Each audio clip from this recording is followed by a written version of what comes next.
Science Day around here. Super good to see you. And as we like to say, good to be seen by you. And of course, good to be heard by you, those who are listening on the podcast version of the podcast. Of course, that's the primary place where I guess you should be listening. We're very glad you're around. You know, on Fridays, we do talk about science. And today we're talking about the kind of science that influences how the economy works. The science of economics is what we're going to be getting after today. So we're very glad that you're here. I am standing at my studio desk today in Minneapolis, and love to know where you are, what it is that you're doing. Let us know in the comments. And those of you that are just listening on the podcast and can't let us know in the comments, just take a moment and let that question, where are you, settle in as sort of a philosophical reflection. I am now here, or I am nowhere. And do whatever you want with those fun little word phrases. Take a minute and consider where you are, what you're doing in the world, how you interact. As I mentioned, we're going to be talking about economics, and Robb Ryerse has joined us today because he has a friend. And this friend is an economist, and his friend knows about modern monetary theory. Now, you may not know about modern monetary theory, and you might be like a lot of us that say, frankly, I don't even know how the economy works. Like, how is there enough money for everybody, and where does it go, and why does this become so important in all the debates that we have about who we are as a country and how we're going to live? Well, we're going to try to get to the bottom of some of that, and so in a bit, we're going to be joined by a scientist who studies economic theory. So that's what we're going to be getting after today, and that's where I am. Our podcast is all about taking this positive, hope-filled, open-eyed journey to engage big questions of what's going on in our world and what can we do in light of it. And that's what we want to engage with you about. So thanks for being with us. Robb, good to see you on a Friday, 2 times in a week. Robb is typically our politics guest on Politics Tuesday, but nice to see you today. Yeah, it's good to be here. I'm not used to getting up this early on a Friday, right? No, I'm joking. It's 10 a.m. Boy, it really stretches you. Yeah, it's right. I know. I'm normally the Tuesday politics guy, but when we talk about economics, so much of politics and economics are intertwined. These things go hand in hand, and frankly, like, we try to bring a little elucidation to the folks about how politics works on Tuesday.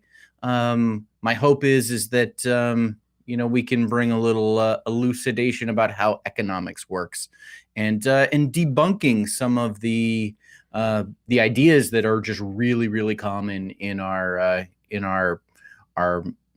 kind of modern our cultural psyche, and a part of our political landscape, with just ideas that are just told over and over and over again like fact that might not actually be true. And I'm excited about Fadhel being able to share with us today about some of that stuff. Well, it's always good to have friends that are brilliant scientists. And I just want to note that John Francis from the UK is joining us, and he says, I'm now in London trying to work out on a sermon for Sunday. So, John, really good to have you around on here. Hey, Robb, you might not know, if we were just with our sky scientist, who's our astrophysicist, Paul Wallace, who's with us every other Friday for our science conversation, we would be talking about the fact that today is the Lunar New Year. So happy Lunar New Year. Thank you. And I didn't know this, but 1.5 billion people roughly celebrate today the way a lot of us celebrate what we would refer to as the holiday season. In the cultures that we live in, you get the period from Thanksgiving to Christmas and maybe New Year's as sort of your holiday season. Well, there's a whole lot of people in many Asian countries, especially China and Korea and Vietnam, where they put their focus, in addition to any of those, would be on what's going on with the moon. And that, we mark a year. This is what I learned because I looked at an Oprah magazine article today. But we count a year by the Earth going around the sun. The other is to take the orbit of the moon, and after it goes around 12 times, it starts over. So that becomes the Lunar New Year. So this kind of observational narrative of our society, of our world that we live in, this is what science wants to do, is pay attention to what's happening in the world around us, and then to make predictions and to make comments and to make suggestions about how we could live in light of those things. Could we utilize that? Should we be concerned about it? So this is what science does. And that's why talking about economics, when we get to this here, and when Fadhel gets here, pronounce his name for Fadhel, thank you. Fadhel. When Fadhel gets here with us, he's going to be well versed in all of this. That I think a lot of us are trying to figure out. Like, okay, obviously, the economy is a thing, right? We know that. We know that the economy happens because there's money in our bank account, and somehow, we have businesses and we open stores. But that's sort of the observation. Then there's people who say, in light of that reality, what's going on? What's happening? And they start making predictions. And those predictions then become part of framing, as you put it so well, a narrative that people have about the world. So the reason we're talking about economics is because it actually really does impact people's lives. And the decisions that get made in our country about how we spend our own money. Like there's sort of personal finance, and then there's like organizational finance, and then there's this bigger question of government finances, and all of that is part of the economy. So it really is a powerful force in our society. And I think we will hear this from the Economist today. There's just a lot of theories about how all this works. Like none of it's proven. There's people that have a point to make, and they are suggesting that if we behave differently in light of these facts that happen in the world, then we would, we'd get some kind of a different outcome. Yeah, and it's interesting. I like the fact that you bring up this idea that things are theories, and Fadhel's going to talk about what's called modern monetary theory.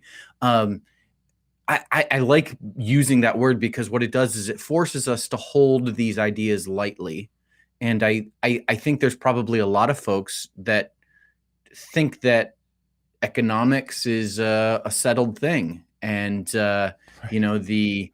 The version that they were taught, growing up, is the way it is. And I think there are certain kind of beliefs and perspectives that people have about economics, and particularly the American economy, that are so very settled they've never even thought to consider that you could look at it another way.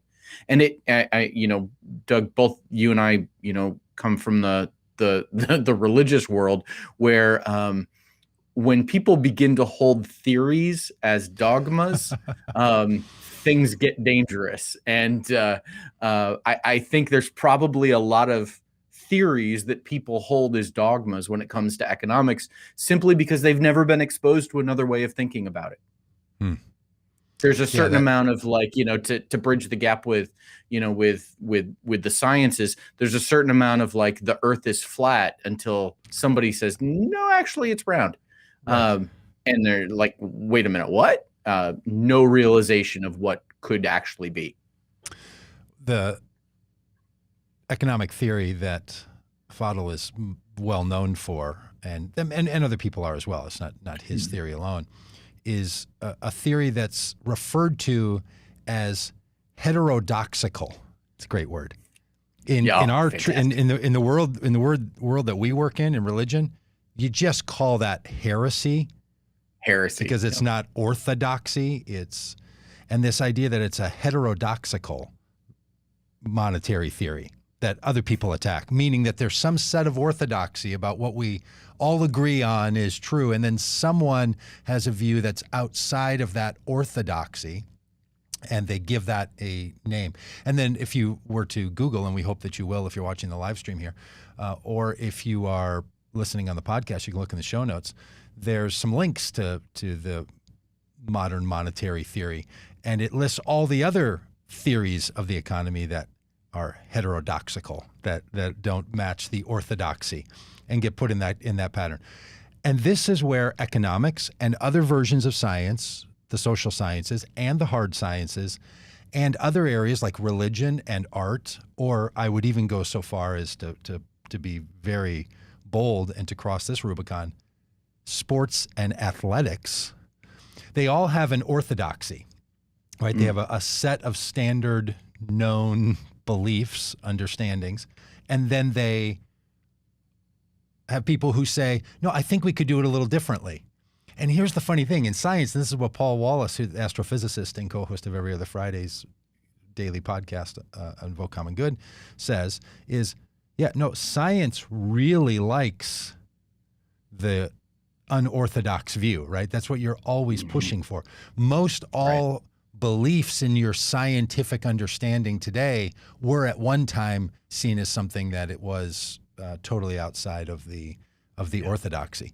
So rather than being, and this is what people like you and I and many others have been trying to say inside of our religious traditions, is rather than being terrified by the lack of orthodoxy that you see in a new idea, maybe investigate it to see if it's pulling out something that the orthodoxy has hidden away, that the orthodoxy has prevented you from getting to.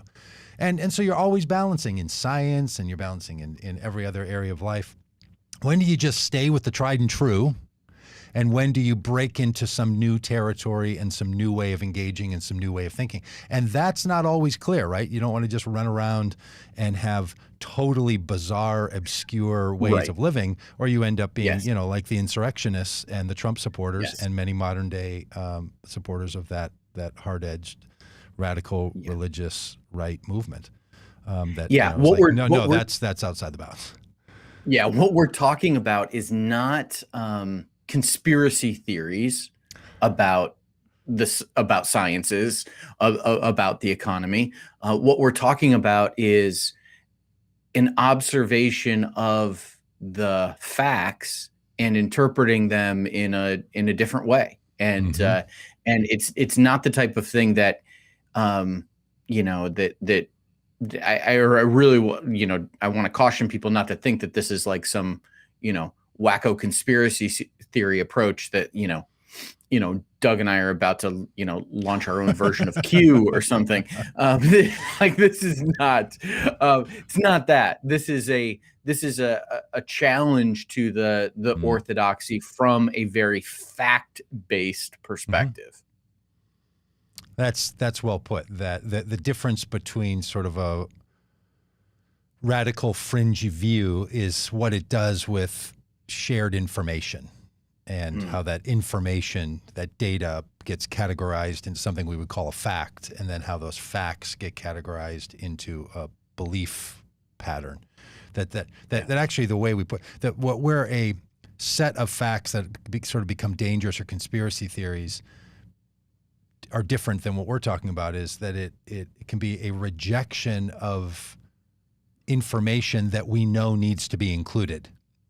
So, right, when you find yourself, if ever, in any theory, and this would be personal development theory, this would be religion, science, if you run into information that you say, I don't have a place for that can't fit in my worldview, that can't fit in my information set, I can't take that information into my fact set. If you can't do that, then you're inside of a space that is really dangerous. So, in fact, this kind of, heresy to the orthodoxy or heterodoxical view of economic theory, it's actually trying to, and this is what scientists tell us all the time, prevent that very kind of thing that we refer to as a conspiracy theory, right? It wants to make sure the system stays open enough. And we've talked, previously in the weeks here about the power of conspiracy theories and how they function and how they work in the world. And we need to be careful of them, because when someone is following a way of thinking that has to prevent other information from coming in. Now, here's where that gets scary, though, Rob, tell you the truth. That's what a lot of the people who believe in conspiracy theories tell the rest of us. Like, you're just not listening. You're not looking. You're not seeing, right? And so while that's a nice philosophical idea that I've just laid out there, it doesn't really get us far enough down the road. So, hey, you and I are chit-chatting here about this, setting the context, because our professor friend, Fadhel, is going to be teaching a class. Fadhel is teaching a class and is going to be joining us here when he has a chance to get logged on. So that's what we're up to, and that's what we're doing. Hey, I've noticed that Jara in the comments on Facebook says, I know nothing about how economics works. This is interesting. So that's where I think a lot of people are. They don't know, and so when a professional, whether it's Janet Yellen or Greenspan or a elected representative tells you about how the economy works, and if you're like a lot of us, we have no idea, how it works and couldn't really describe it. It's easy to just take that as a fact and not even know that inside of economic theory, people are having discussions about how it works. Yeah. And I think, I want to say something about that. Vanessa and I have lived in our home for 12 years now. It's the longest I've ever lived in one place. And we are now at the point where there's a lot of things around our house that we've got to fix. And we're right now in the process of putting in new floors in our upstairs bedrooms, in the kids' bedrooms. And one of the things that we've realized over the years is that as we've lived in this house, is that there's lots of things that we don't understand how to do them. Like there's repairs that need to be done that we don't know how to do. But we often will say to each other, well, somebody figured this out. We could figure it out. Mm-hmm. And we watch some YouTube videos and we go talk to, and some folks at Lowe's or Home Depot about it. And we Google and we chat with friends and we figure it out. And I keep using the word we when really I mean Vanessa, because this is totally this is her department of our lives. She's the one who kind of leads all of this stuff in our house. And, but you have this sense of like, okay, we can figure this out. Right. We have participated in this. It's a little bit like, can you explain how your microwave works? I'm not sure. Excuse me. Oh, bless you, I'm by not the sure way. You can. Yeah, thank you. I hit the mute button there before I sneezed. Well played.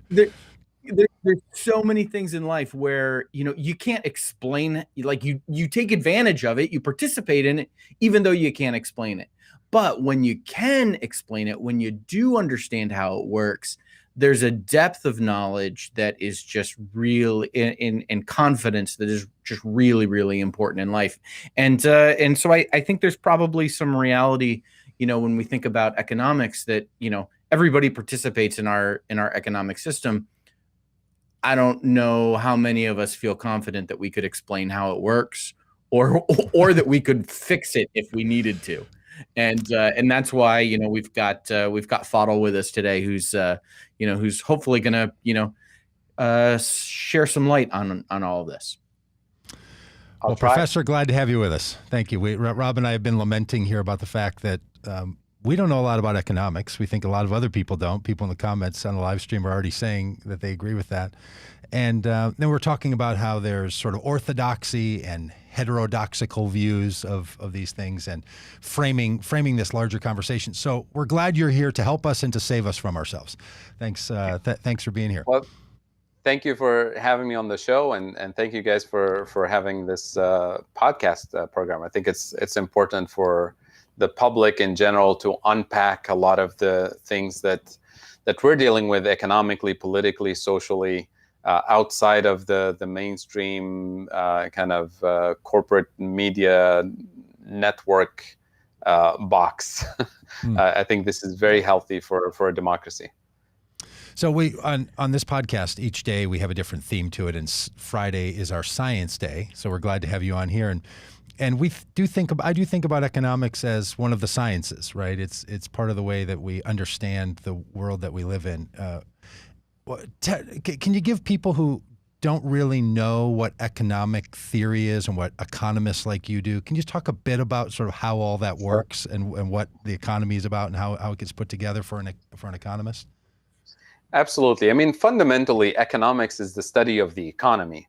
So what is the economy? At a fundamental level, it's about the way in which we as a society organize ourselves in order to provide for the material well-being, to provide for the basics, food, shelter, transportation, entertainment, to improve our quality of life, health and all of that. So that's the fundamental role of the economics profession, is to study the ways in which we can actually do this and do it better, do it faster, healthier, cleaner, fairer over time.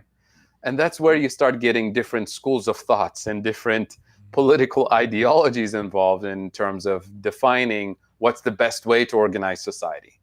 And broadly speaking, there's like two umbrella kind of schools of thought. One that says the free market does it best. If we as a society, fundamentally rely on the core pillars of capitalism, of the market system, which is, competition, freedom of choice, self-interest, and private property, right? That's what Milton Friedman told us. Then we individuals competing freely and fairly using our own private property, including intellectual property, competing for what's best for us in a selfish way, not only will we achieve what's best for us individually, but we'll deliver what's best for society as a whole. So that's the free market approach to economics. That was the dominant view up until the Great Depression, when it was clearly the case that the market system, collapsed, that we had freedom of choice and all of the pillars of capitalism were their private property, and we went into a deep depression. In the US, it was 10 years of Great Depression, poverty, misery, hunger, you name it. In Europe, it was 20 years of Great Depression. People were born and raised in misery during the Great Depression. And that led many to believe that approach to managing the economy was just a failure, right? And it was a British economist who was actually part of the free market tradition, John Maynard Keynes, who rebelled against the discipline of economics and said, well, wait a minute, we don't have to sacrifice private property or competition or freedom, including political freedom and democracy. He said, as a matter of fact, in order to protect democracy and freedom, we need the visible hand of the government, not the invisible hand of the market. So government intervention, not control, not ownership, not communal property. And that was his genius. And that's why today, for example, when we're dealing with this global pandemic economic crisis, the dominant perspective is that we do need government intervention, right? Even people who believe in free markets and all of that stuff.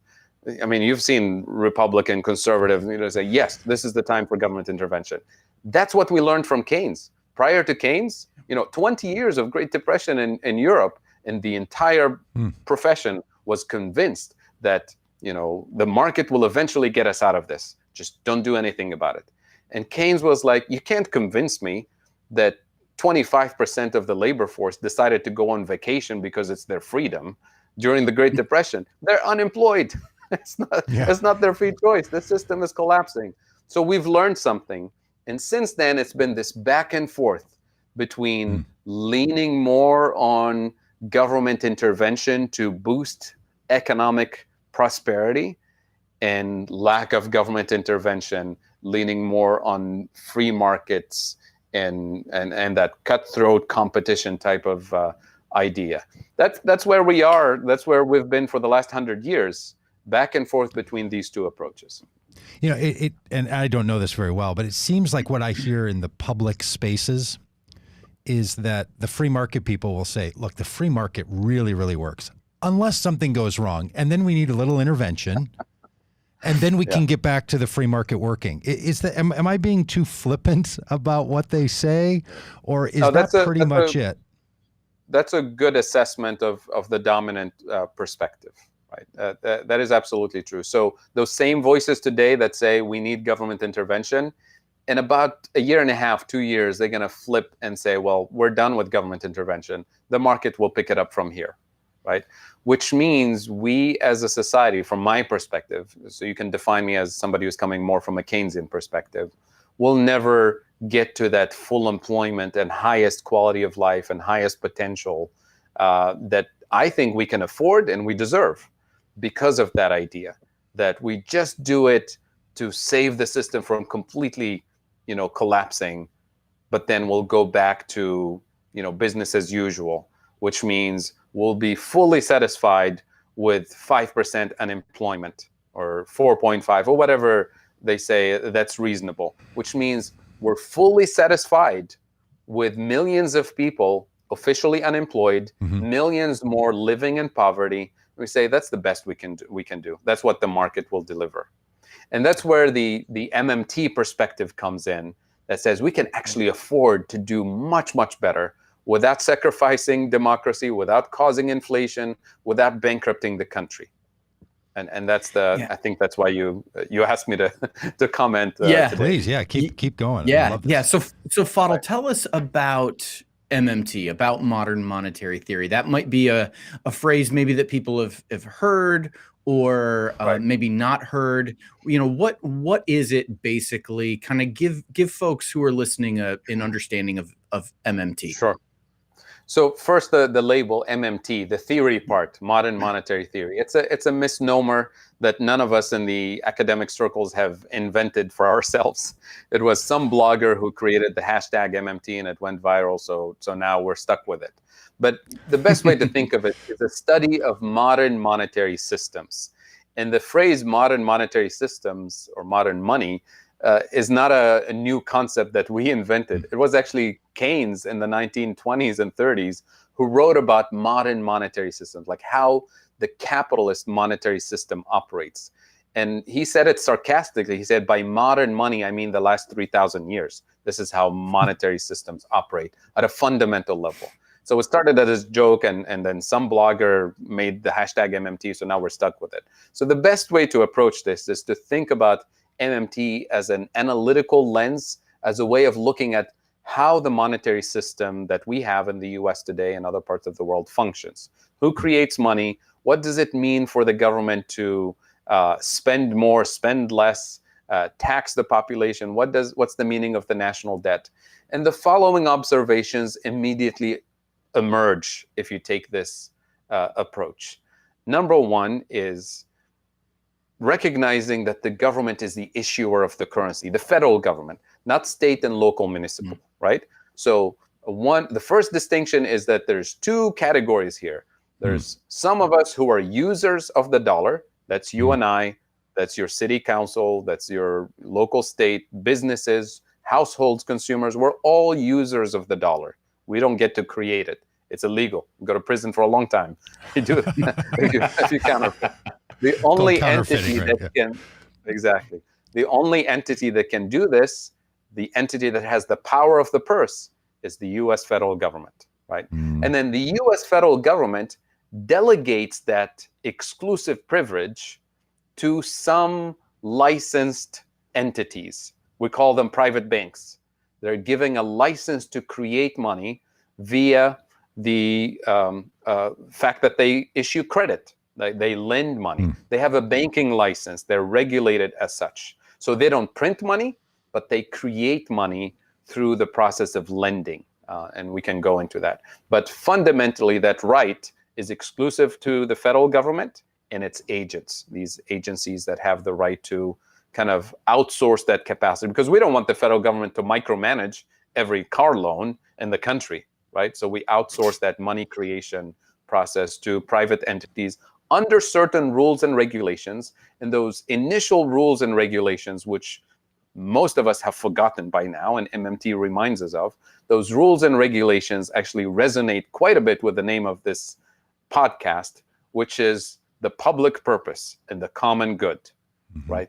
The power of money creation was delegated to banks in order to fund the construction of housing and infrastructure and sewer systems and railroads and so on. But by the time we get to today, we've lost sight of that relationship, of that legal privilege that was given to banks. And now we've allowed banks to rule the world and govern the system and influence the political system and tell us what we can afford and what we can't afford as the people, right? So that's a first observation. The second observation is that from an MMT perspective, the spending capacity of the federal government, the mainstream of the profession tells us is limited. We're constrained in terms of what we can do. We're limited by how much we can collect in tax revenues and how much we can borrow from private lenders like bond markets or banks or financial institutions. MMT says, wait a minute, we're not limited by tax revenues and spending capacity and borrowing capacity like states and municipalities. Those are limited, right? You and I are limited in terms of how much we can spend. You and I have to earn an income first, then spend it. And if we wanted to spend beyond our income, you and I have to go into debt. We have to borrow from a bank, credit card company, a friend. And that borrowing is not unlimited. At some point, the credit card company will cut you off. The bank will cut you off. So we're constrained. That's the way it works, which means we have to work harder, earn higher income, live within our means. All of that, fiscal responsibility stuff applies to you, me, municipalities, businesses, and so on. The federal government has a much, much larger spending capacity. It's not unlimited.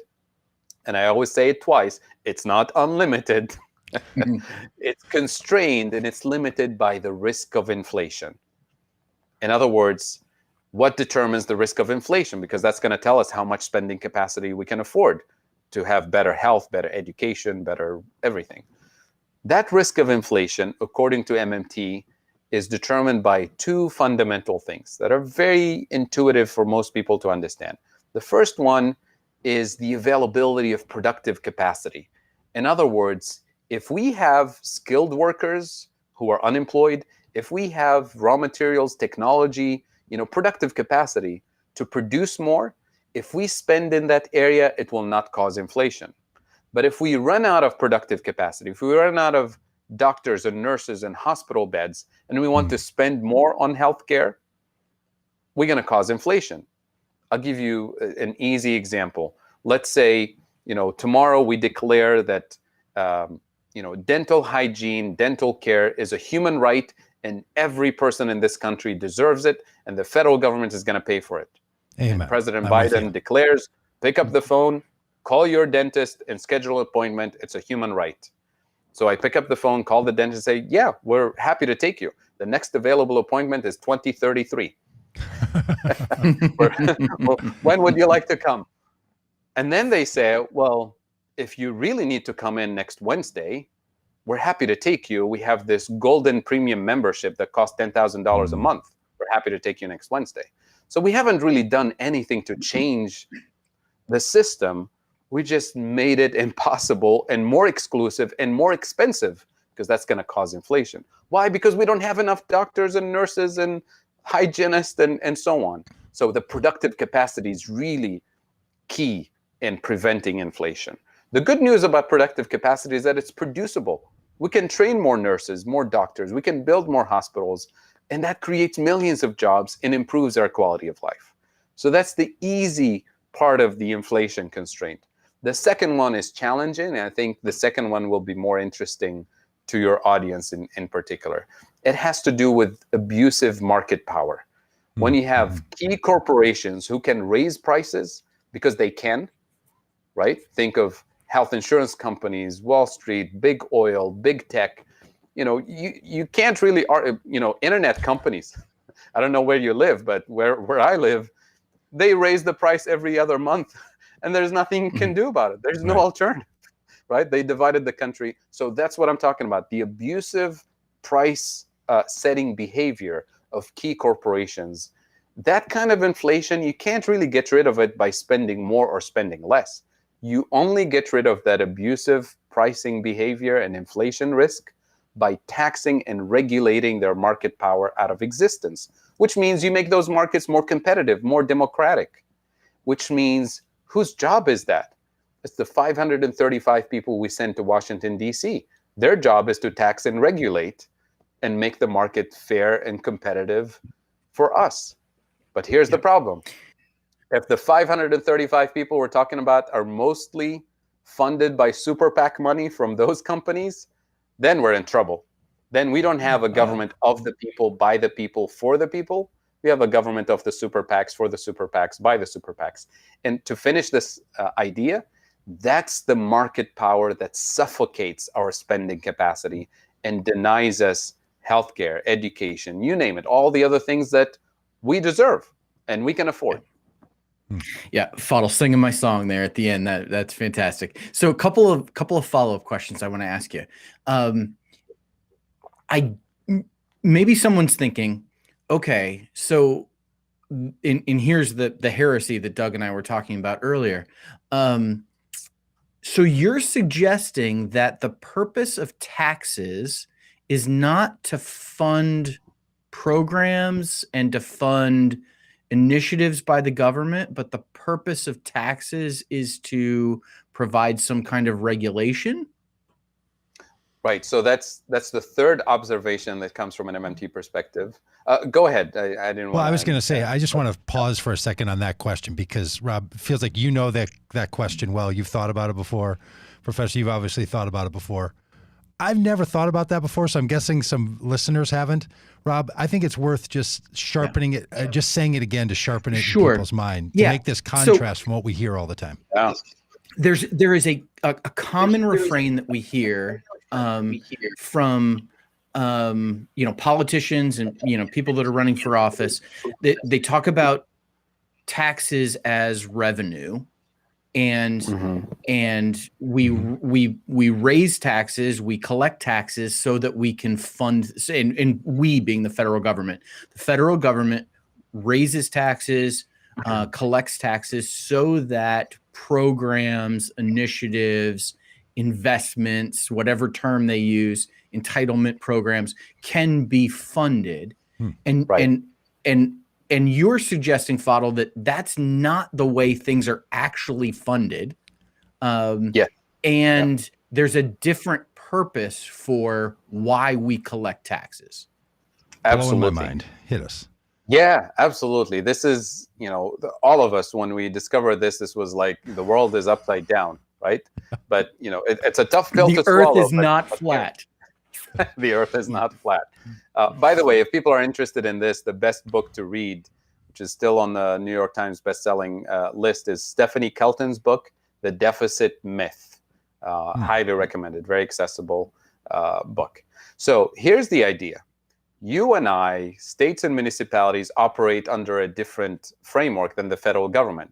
So your local state or city council, local authorities, they have to raise tax revenues in order to build a new school, in order to build a new sewer system. We either tax the residents of the state, or we borrow from bond markets, with the understanding that we'll be levying a tax over the next 20 years to pay for it, right? That's the only way states and municipalities function. That's the only way I can build my own house, right? I borrow money from a bank, I pay for it for the next 30 years. If I wanted to buy a car, same thing. That's how we operate. Unless you're a billionaire, then you have plenty of cash to pay for it. But most of us, when we deal with big expenses, big investments, we have to borrow and then work hard to pay it off over the next 20, 30 years. The federal government doesn't operate that way because it's the issue of the currency. I mean, if I issued my own currency, why would I need to borrow money from you, right? But then the question becomes then, number one, why does the federal government borrow to begin with, if what I'm saying is correct? And why does the government need to tax us in order to spend? So taxes and what we call borrowing at the federal level plays a completely different role than taxes and borrowing at the state and local level. And I'll give you a few examples just to illustrate that the government actually doesn't need taxes to fund programs, but we do need to tax for other purposes. So what MMT says, we need to tax, Wall Street, not because we need their money or their permission to fund education, but we need to tax them to reduce inequality. We need to tax them to reduce their power and influence in politics. We need to tax them to reduce financial speculation and financial instability. That's a very important role for taxation, but it's not because we need their money or their permission to fund schools. We need to tax. Let me interrupt for a second. How does taxing do those things? How does it slow down or restrain? Sure. Why does a federal tax do that? Sure. So taxes and regulation, I should say, right? So think of it in terms of, we say we want to fund green infrastructure to deal with climate change. And some people say, oh, we need to tax oil companies because we need that money to pay for the green transition. MMT says, well, we decouple these two things. Tax in order to decarbonize the economy, to reduce their power and influence in politics, to reduce pollution, right, for our own sake, but not because we need their money or their permission to invest in green technology. We can do these things separately, but we've been used to this idea that we need to link one to the other because we're used to doing this at the local level. We need to tax this particular company in order to fund this particular program or this particular industry in order to do that. Same thing with all of this. I'll give you two examples. One is recent and one is from 100 years ago almost. How did we pay for World War II? The most expensive government program in the history of this country. World War II came right after the Great Depression, the most miserable time in U.S. history. There was no money to be taxed. There was no money to be borrowed at that time. And yet we went into this massive spending program to win World War II. I mean, can you imagine if Congress at the time said, we can't afford this big war. What we can do is maybe send 10,000 troops every other month and see if we can scare them. That's not how you win World War II, right? We went to this massive program. No taxing took place before the war. No borrowing took place before the war. The taxing and borrowing happened during and after the war. Way after the war was in motion, it was paid for already. The question for economists and for the government at the time was, how do we make sure that those workers that we paid good wages to produce all the war equipment, how do we make sure that when they go home and they decide to spend it on buying new cars, new homes, new clothes, whatever, it's a free country, they can spend it whatever way they want. How do we make sure that that new wave of spending is not going to cause inflation, right? Because that was the problem. The problem wasn't really creating the money. The problem was, how do we make sure the risk of inflation doesn't materialize? Well, guess what? That risk of inflation was real because we didn't have any productive capacity left during the wartime to produce new cars or new homes. Literally, we didn't have any during the war period because we literally had all the workers focus on, we turned the entire city of Detroit upside down to produce for military equipment. So the challenge was, how do we convince those good citizens not to go out on a shopping spree and cause inflation? Well, one of the things was to sell them freedom bonds, war bonds, leverage the patriotic mood of the nation and say, how about you abstain from consumption until after the war? And we, the federal government, promised to pay you back plus interest. And that was the case after the war, when we actually had productive capacity for homes and cars and entertainment and all of that. That's where the spending spree happened. So the war bonds were not sold to finance the war. The war was already paid for. The war bonds were there to deal with the risk of inflation, right? Same thing, the taxation that happened was there to deal with the risk of inflation. We of course had to go to other extremes because World War II was extreme. We had to control some prices in key areas. We have to, ration our use of strategic commodities. That was necessary. Of course, we don't have to do that today. We're not in that kind of situation. The second example to illustrate that the federal government can spend way beyond what we would consider tax revenues and borrowing is what happened during the pandemic with the CARES Act. Yeah. And what's happening right now with the new spending. Do you hear anybody, or did you hear anybody during the debates about the CARES Act about who are we going to tax or who are you going to borrow from to save the economy from total collapse, to save our lives, essentially, during the pandemic? Not a single discussion about this. Literally 535 people met on the Hill and voted unanimously. I mean, there were a few people missing because they were exposed to COVID and couldn't vote, but literally unanimous vote. So what MMT tells us, when we talk about national priorities, when we set the priorities straight, it's not about finding the money, it's about finding the votes and then managing the risk of inflation in a way that I described. Do we have the productive capacity? Because the question during the pandemic wasn't about finding the money. We found the money, we found the votes. The question then became, do we have the masks? Do we have the doctors? Do we have the vaccines? Do we have the PPE equipment? That was the crisis. It wasn't finding the money. But during normal times, we shift the focus completely on, we don't have the money. Where are we going to find it? When we have idle resources, unemployed, skilled people, motivated people, physical equipment, technology sitting idle, and we're sitting on our hands and saying, we don't have money to make anything happen, right? So that's the MMT insight observation that I hope millions of people are increasingly discovering now, that there is money, that the focus should be on the real resources that we're either not using or mismanaging or not producing enough of, and on the market power that dominates how we make those decisions. When we had 535 people vote for the CARES Act, They didn't, check with their corporate sponsors whether they should do it. They did it because that's what the country wanted. That's what the democratic process would dictate. But then when we shift away from pandemic mode, they check with their bosses first. and that's the problem with democracy fundamentally. Like literally, is this the kind of thing that people who are in Congress, senators, congresspeople, treasury secretaries, do they know this?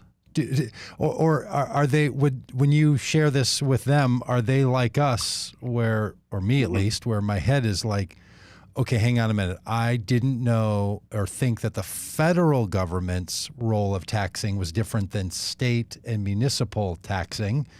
So that's a mind changer. And that the federal government uses taxes for social effect, not for revenue generation. Do they know that and aren't telling us, or is it actually that you talk to your senator, you talk to your congressperson, and they believe like we do that there's some bank account that money has to go into through the IRS, and then you decide you have enough money to pay for it? Because they're always asking the question, well, how are we going to pay for it? And it's like, well, transfer it from this account to that account, like my wife and I trying to decide to go on vacation. Do they know this and are just not telling us, or do they not know this? Very good question. So some of them do know and act accordingly without saying it. Some do know, but also completely understand the political power shift implications that this entails, and as a result deny it and try to fight it. And some, to be honest, just don't get it. They think that the government is literally like a business, like a household. You hear people saying, we've maxed out the credit card. Uncle Sam is broke. We borrowed so much from China. Those phrases. So I can't assess kind of the degree of honesty and knowledge about this. But what I can tell you is this, and I'm new in this generation. Some of my teachers, early thinkers in the MMT space, for the last 20, 25 years, they've met with senators and congressmen, introducing these ideas. And this is what the reaction was and still is to some extent. Behind closed doors, after 1 hour of this conversation, they get it. But then they say, wait a minute, I can't go out in public and say this. People think I'm crazy. I'm going to bankrupt the country. So then they say, get me a critical mass of constituents, people, media commentators who actually understand this and who will actually back me up when I make these statements, at which point I'll come out and say it. And my joke at the time was, if I have that critical mass, I'll vote you out of office and have a better person. Yeah. But who would you get? So that's curious. But who would you get? Like, are there people? Because I just feel like, I don't know, who really knows this Believe stuff? it or not, it's both sides of the aisle, Republicans and Democrats. Yes. There are people on both sides who get it, who understand it. Yeah. But then here's what happened in the last 20 years, especially the last 5 years, since Bernie, since AOC, since Cori Bush, since Jamal Bowman. These are individuals who were, didn't have any political capital to waste, so to speak, decades worth of being part of the establishment or super PAC money or anything like that. And finally discovered a framework that ends this idea of austerity, that we can't afford all of these things because we'll go bankrupt. So if you're a progressive candidate and you really want to tackle climate change and health and education, you naturally come up with these very bold, ambitious, expensive programs. Then they ask you, how are you going to pay for it? Who are you going to tax? Who are you going to borrow from? And if you don't have the MMT answer, you're eventually going to be cornered back into fiscally conservative, smaller programs, which is what we have, right?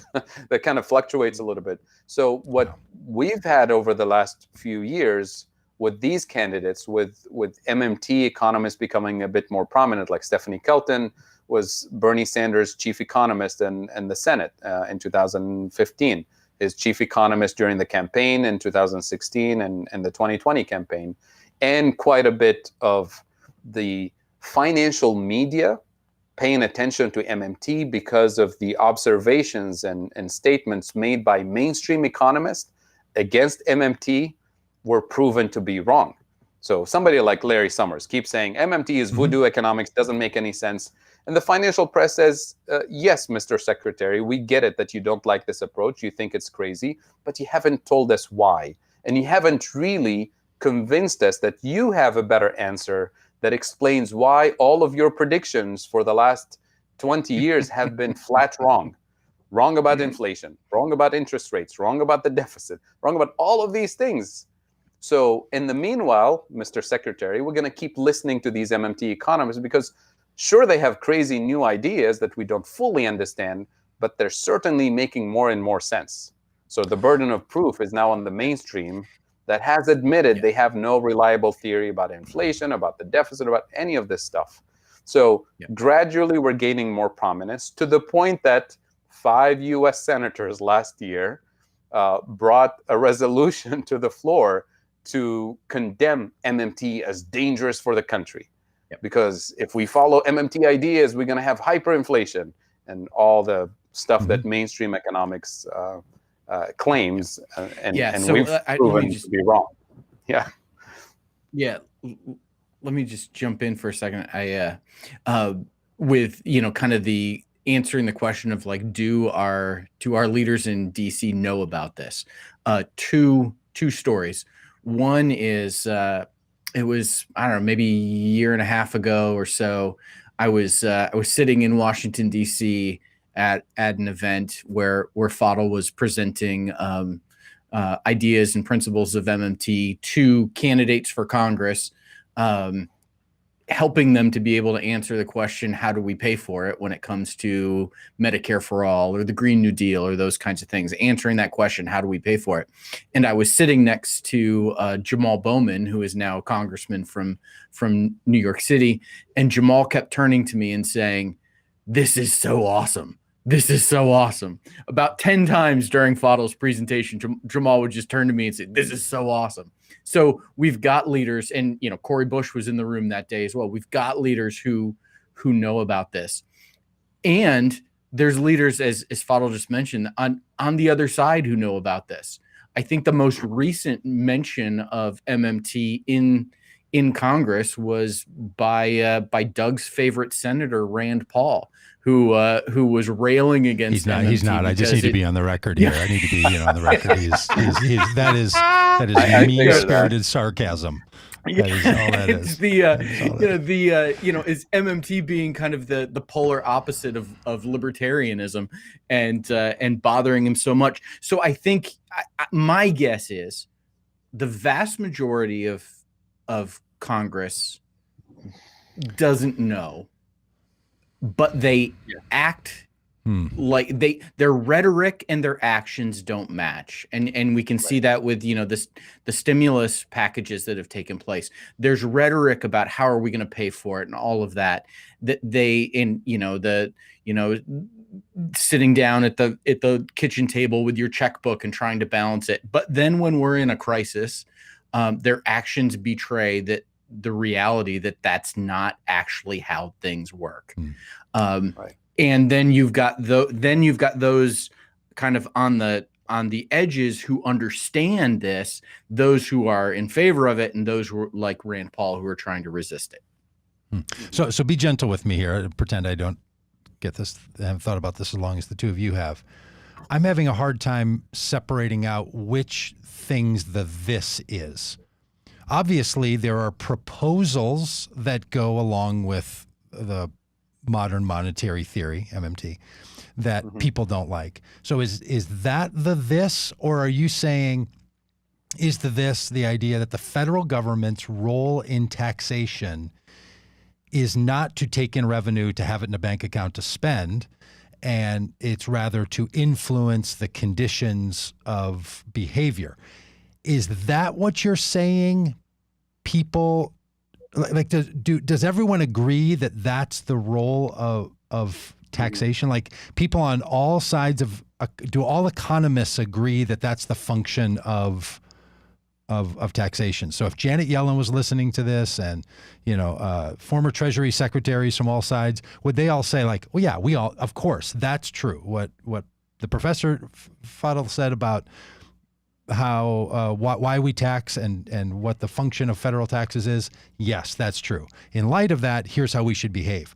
Or do they say, that's not why we tax, that's not how we tax, and I wouldn't explain it that way? Can you just help me get over that one? Sure. I mean, maybe I'm the only one stuck on that, but I think that would help my clarification. That's a very good question. So the majority of economists and the mainstream would say the primary purpose of taxation is to raise revenues for the government. And you can use taxation to incentivize, tax cuts to encourage certain things and heavier taxes to discourage certain, behavior and approaches. MMT says, there's no such thing as taxing for revenue at the federal level. It's only to achieve those goals, social and regulatory goals. There's a famous piece by a former head of the Federal Reserve Bank from 100 years ago, who essentially said the title of the piece is "Taxation for Revenues is Obsolete." He said, "We don't live in a gold standard universe where money is scarce and we need to go out and collect it in order to spend." So when you push mainstream economists on this, they say, well, of course we know the government can spend beyond, but that's a dangerous thing to do. We don't know why. We don't have an exact theory, but we know it can cause inflation, so we're not going to do it. But MMT has a much more precise way of saying, let's assess the limit to how much we can spend safely before we get to the inflation cycle. And that gives us massive amount of spending capacity that can transform our quality of life, improve our quality of life. Doug, to go back to your earlier question, which you started your comment with, there's this idea that some people say, well, MMT, is it an observation of how the system works? Yeah. Or is it a set of policies to tell us what to do? So let me be clear. MMT starts with those key observations about how we spend and the purpose of this, that, and the other. But then the policy prescriptions that I would derive from MMT, somebody who believes in the democratic process and believes in justice and so on, would be very different than what Dick Cheney would derive from MMT, because Dick Cheney also understands MMT, for different purposes. And I get this from quite a few friends on the political left of the left end of the political spectrum. They say, well, you guys shouldn't be giving them ideas, because if you tell them they can spend more, they're going to go out and invade every other country, and they're going to go out and give more tax cuts to their friends. Yeah. So let's pretend like we don't have money and force them into being fiscally conservative so they don't go do all of these bad things. And that's just, not right, right? If we live in a democracy, we shouldn't be tricking each other into good behavior. We should be open and honest about this. So sometimes I joke, and I really insist it's a joke, and I love all Canadian people. Sometimes I joke, I say, you know what? We can actually afford Medicare for all, and if we wanted to invade Canada, we can afford it too. But it doesn't mean we should. It doesn't mean we should. Right? We have, if we wanted to set the priorities straight, whatever those democratic priorities are, invade a country, healthcare, education, whatever those democratic priorities are, we can achieve them. We can put our minds to it. I mean, that's how we put a man on the moon. That's how we won World War II, because we set the priorities and we dedicated the brain power, the resources, and we said, we're going to do this, right? Except when it comes to using the MMT observations, under normal circumstances, we get the priorities mixed up. The priorities is power and influence and super PACs and their interest. Those are the spending priorities, tax cuts, military spending, this, that, and the other. And then when it comes down to the next set of priorities, social services, healthcare, education, we ran out of money. Too bad. I mean, I hear a lot of people on the left say this, frankly, and I've said it too. Like, we gave tax cuts, a $1.9 trillion tax cut in 2017, and that took money away from the government to spend on better things. You're telling me that's not true. That's not true. It didn't take away any. The proof is we had money to deal with the pandemic, despite which is also $1.9 trillion. I'm not for the tax cut for the oligarchs. I'm against it. But that's not a valid argument to say, well, that money was gone, so now, the purse is empty and we got no money to spend, which is what a lot of people are saying, by the way, today. They're saying, if this new bill passes for the pandemic relief and all of that, how are we going to deal with the next crisis? We're out of money, right? And we say that with every crisis, we're going to be out of money. We've spent it all. So that's a very dangerous, approach.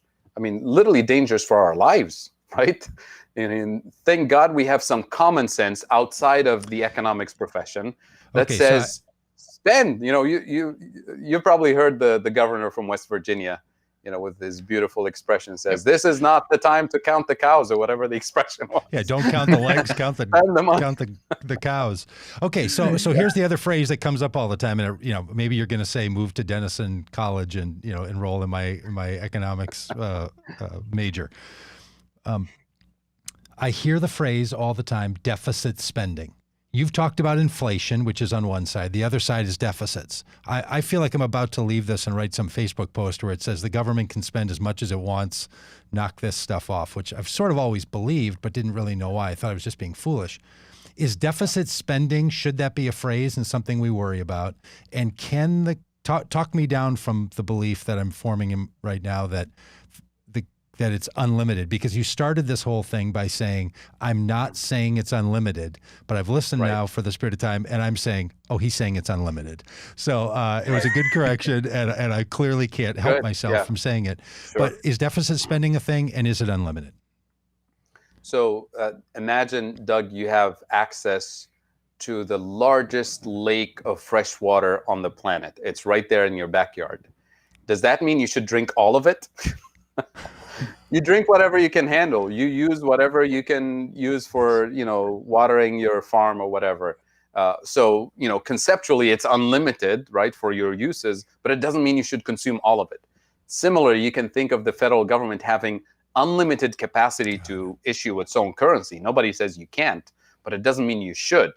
So what limits how much you should use of that capacity is the productive capacity of the economy to handle the additional demand for goods and services that will come from that new spending. If we can't keep up with the spending, it will cause inflation, which means in your example, if you can't, literally absorb, more water, you'll hurt yourself, right? And you'll flood your farm, right, with too much water. So you use whatever is needed to keep the system flowing nicely, smoothly, so that your plants are not starving, so that your farm is not flooded, right?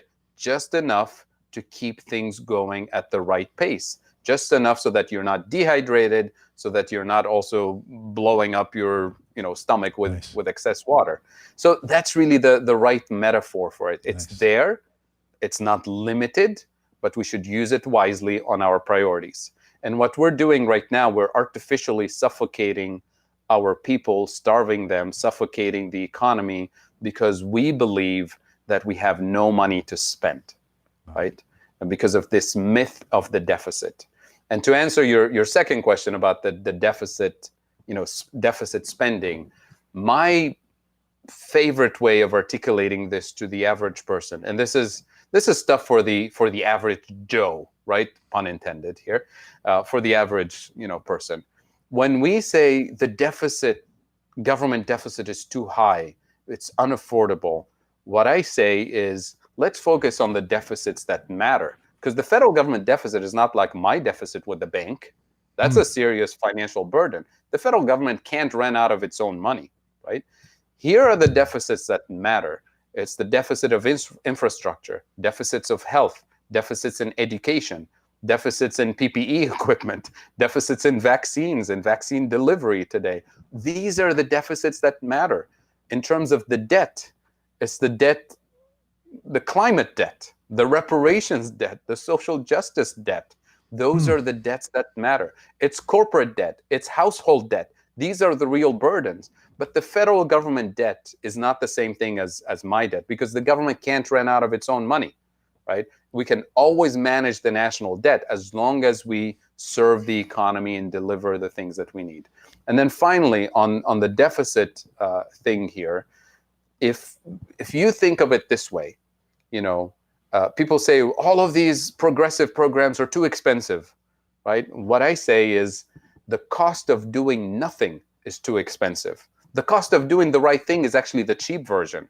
Right. Think about the social costs, the hidden costs that we are paying for already. The cost of the opioid crisis, which is estimated at $2.3 trillion right now. Hidden cost. Nobody talks about it. The cost of all the social problems associated with unemployment, anxiety, depression, suicide, family breakdown, domestic violence. Tons of studies around the world showing that every time we have higher levels of unemployment, all of these social problems increase and their cost increases. Incarceration, policing, all of this stuff currently is many, many times more expensive than the cost of doing the right thing, which is investing in people, investing in communities, investing in education. Very simple common sense that most of us have, including fiscally conservative people. I say this all the time to fiscally conservative friends and audiences. I tell them, here's the deal. Would you rather spend a little bit of money upfront with after-school programs and summer camps to inspire kids with music and theater and sports and set them off for, a better future, or not do that because we think it's too expensive and then end up building the prisons and spending on the opioid crisis, spending on all of these negative things that are many, many times more expensive? Wouldn't we rather have clean water, air, and soil, or not do that because it's expensive and then pay for everybody's cancer treatment in the city, right? Which one is cheaper? Which one is healthier? Which one is better? Of course, this is the fiscally conservative approach, is to say, well, this is the cheaper, better version. But we have to shift the narrative about the things that matter. And I think this is what we're trying to do with this work within the MMT community, within Rob knows that I work with quite a few candidates who have all the right, kind of progressive democratic ideas. They don't take money from super PACs. They don't take money from big oil and all of that. But they want all of these progressive things. But if they don't have the answer, right, how do we pay for it, or we can't afford it, then we're stuck. We're back to square one. And I think with this narrative, we can convince our friends and neighbors and fellow citizens that the current system is too expensive. We're actually providing the better, cheaper, healthier option, and we can afford it without bankrupting the country, without becoming a communist society. This is our democratic system. This is not going to turn into a communist system. Well, I would certainly love to have you back on and to talk about this more. So let's talk about that. Can I just ask you, and I know we've taken a lot of your time, so I'm sheepish about this. When you said the phrase, the government basically doesn't pay for its debt the way that you and I do. What I hear politicians say is we're passing this debt along to our children. So they say, not only like, well, we're not going to pay for it, but somebody has to pay for it, and it's going to be future generations. And so they invoke children and say, basically, you're bankrupting the next generation and your children. Any quick comments on that, if you have time for it? Absolutely. It's one of my favorite questions, because I should start collecting these things. Every election cycle, you probably get these in the mail. You get these little postcards from like your local, congressional, senatorial candidates with pictures of babies or young children crying, and a big red number says, I already have $50,000 in debt and I was just born last week. That's the debt burden on future generations. Yeah. That's a very powerful message that lots of politicians use, that narrative that we're borrowing today, and that borrowing ultimately has to be paid for with higher taxes on future generations. It's unfair. It's a form of taxation without representation. It's a burden on future generations, and so on. Well, they're using the metaphor of a household, a family. If I borrow $100,000 and my children have to pay for my debt after I die or whatever, then that's unfair. That's a burden that they have to suffer during their generation and not start their business or whatever, because we're not able to create money. We have to earn it somehow. The federal government, as I explained in the case of World War II, as I explained in the case of the pandemic and so on, the national debt, that big number of the national debt, the 20-some trillion dollars, is literally the summation of all the previous deficits since the beginning of the Republic, minus the few surpluses that we had in U.S. history. It's mostly deficits. So what does that mean? It means it's the annual deficit. It's how much the government spent in the year 2020, for example, relative to how much we collected in taxes. We always spend more than when we tax, typically. The money that we spent into the system is still in circulation. The money that we tax is money taken out. So the deficit, the annual federal government deficit, is literally, to the penny, the equivalent of the money that we put into the economy that we haven't taxed yet. So where is that money? It's in circulation in the US economy. Some of it is outside in the global economy because we're the largest economy in the world. We dominate the world and so on. So naturally, some of it is in other countries. But it's literally the equivalent of net savings, net wealth in the non-government sector. So if we want to eliminate the national debt, if we want to eliminate the deficit, we're literally saying we want to eliminate a portion of the private sector wealth that's been accumulated. Now, we can do that if we want to address inequality, for example. We reduce some of that excessive accumulation of wealth in the top 1%. So we can tax for that purpose, right? And that's what MMT would suggest. But it doesn't mean we should tax all of it out and leave the system dry, right? So very different than your state deficit.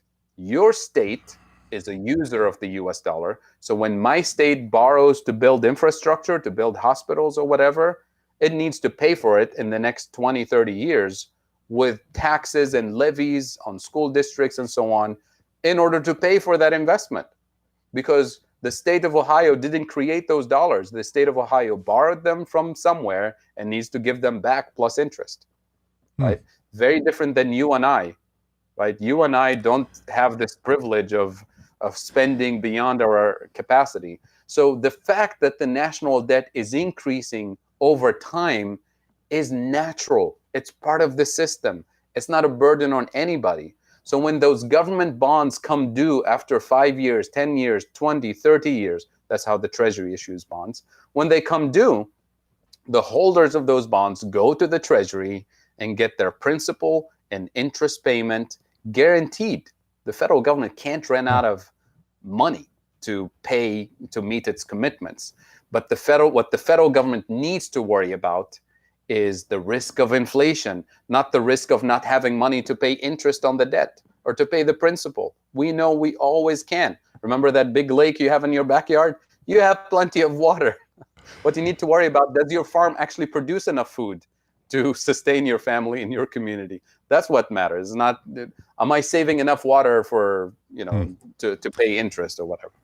Oh my gosh. Okay. You have to just reassure me that I'm not falling into some QAnon-like cult of No, misinformation and some sleight of hand wackoness. I actually the think idea this is, that deficits. I'm not actually joking. I think this is actually one of the ways we deal with the QAnon, rabbit holes, because we've abused people, we've ignored people and their pains and anxieties, and drove them into despair. And that's just fertile ground for all kinds of things. So I take this very seriously, and I think that the political establishment that we have today, they're not taking it as seriously as they should. They think it's a problem of communication. They blame people for being stupid, ignorant, uneducated. They keep insulting people and their beliefs, which convinces people further that all the conspiracies that they believe in are actually valid.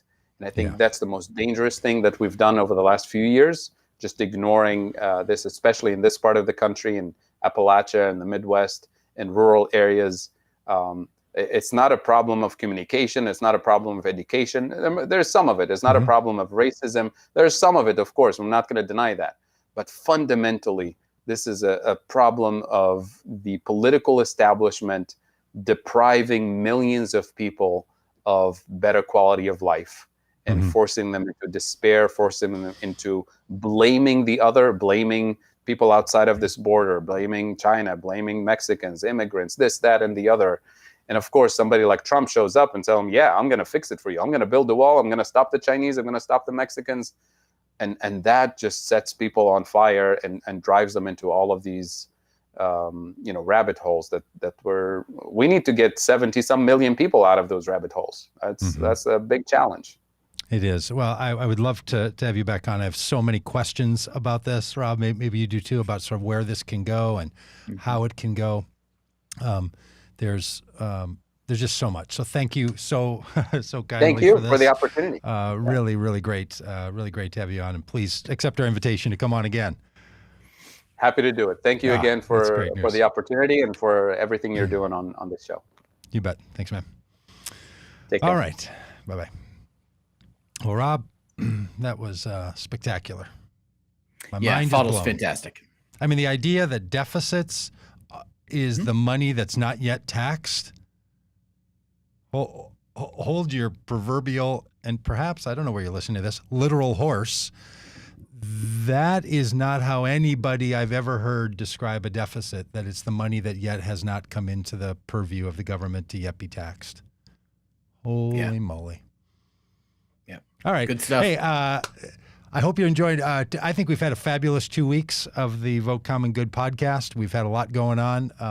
Be sure you subscribe over at votecommongood.com/podcast or wherever you get podcasts. Do subscribe too, even if you're watching this on Facebook, Twitter, Twitch, YouTube, Instagram, wherever you seem to be watching this. We'd love to have you subscribe to the podcast. And if you're only listening to the podcast and you use any of those other social networks, please go over and follow us there, especially over on YouTube, where we're delivering all this. On as we like to remind you all, on Mondays, we talk about common good news, and on Tuesdays it's politics. The very Robb Ryerse that you've seen today is part of that. We talk common good faith with Laura Truax and Stephanie Spalding and Dominique Gilliard and myself. On Thursdays, we talk about issues. Yesterday, we talked about abortion. We're going to do it again the following week. Can we find a common good way to deal with abortion? And you know that we're talking science, all matter of science on these days, on Fridays. So I am energized, confused, and so encouraged by just a unbelievable. This is why, okay, we're going to stop because we're now an hour and 18 minutes or something on this podcast. But I think this is why people don't understand economics, because what they've been told and what's actually happening are so different that it's really hard to understand. Like sometimes you don't understand things because you just don't have the base knowledge. And sometimes you don't understand things because you know things that just ain't so. This old Mark Twain quote that says, "It ain't what you don't know that gets you in trouble. It's what you know for sure that just ain't so." And this is one of those moments for me. It's not what I didn't know. It's what I thought was the case, and turns out that it's not. And that sort of opens up what these whole new vistas to us all. Any final words, Robb Ryerse? No, I encourage folks to check out Fadhel, Google him, and read his articles, listen to podcasts. There's a lot to learn. Yeah. Hey, good day today. Hey, good day to all of you. Thanks for being around. Share the good news, and we'll be back and see you on Monday here on the podcast.